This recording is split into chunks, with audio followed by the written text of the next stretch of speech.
Hey everybody, Chris Campbell, Vice President of Content and Client Relationships with the Food Institute. I'm with my friend 𝗟𝗲𝘁 of Placer.ai. RJ, how you doing?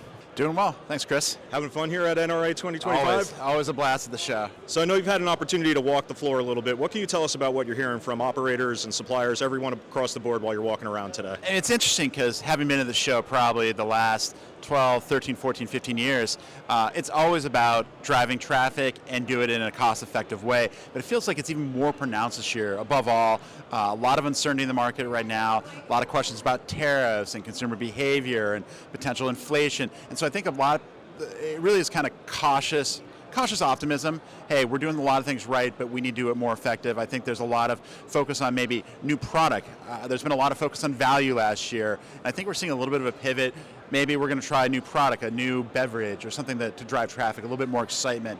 We're looking at solutions that really help us manage our labor costs or get people through the drive-thru lane more efficiently. These are themes that happen every year, but it feels a lot more heightened in the environment we're in right now. Yeah, and maybe talk a little bit about tariffs here. What are you hearing from people on the floor when it comes to tariffs? I know a lot of suppliers are, maybe not so worried about the input cost, but maybe more about, the consumer spend when these things start to hit. What can you tell us about that? That's pretty reflective of what we've heard too. I think there's a lot of focus on it. I think, for a lot of the restaurant chains, particularly those that are global focused and have multiple ways they can supply food, they're less concerned. But one thing we see with our data is that people are hyper aware of tariffs. Before the initial tariff implementation dates in early March and early April, we saw a lot of visits to the places that you'd think of as stock-ups, so warehouse clubs, or categories that you would see potential price increases, so consumer electronics, luxury, things that are sourced from overseas and would be subject to reciprocal tariffs. From a restaurant perspective, it's a little early yet, but we do see that people are maybe pulling back, particularly for casual and full-service restaurants right now, maybe being a little bit more selective with it. So I think it is top of mind. I think people are kind of waiting for a little bit more clarity, but once there, they move quick. Let's put it that way. We're seeing that with the data.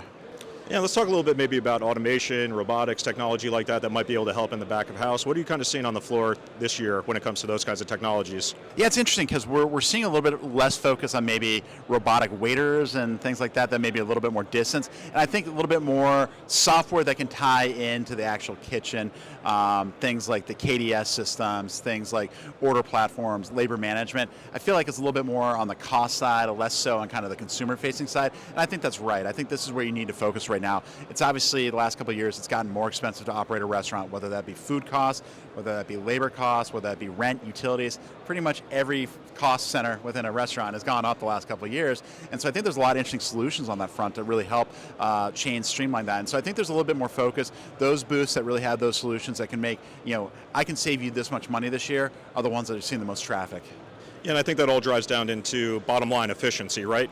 Restaurants are looking for efficiency. What kind of strategies would you kind of, advocate for these companies that are looking for ways to kind of save money? Yeah, it's a great question. And what I think, if anything right now, last couple of years, a lot of restaurants have been seeing a lot of technologies. There's a technology solution supposedly for every function within the restaurant. Take an audit. Look at what's actually driving results for your business. Is there something in there that you can't live without? If not, maybe it's time to think about other solutions. Technology can get really expensive really fast. And so look at the solutions you've got out there. Look at what you're trying to solve for. Make sure you've got the right technology providers in there. Make sure you have real partnership technology firms in there, the ones that are going to grow with you every step of the way. I think that's my advice more, above all, for chains in this environment. All right, awesome. Well, RJ, I really appreciate you spending some time with us, being on the Food Institute program. Really appreciate the insights, and hopefully you enjoy the rest of the show. Thank you. Appreciate it, Chris. Awesome.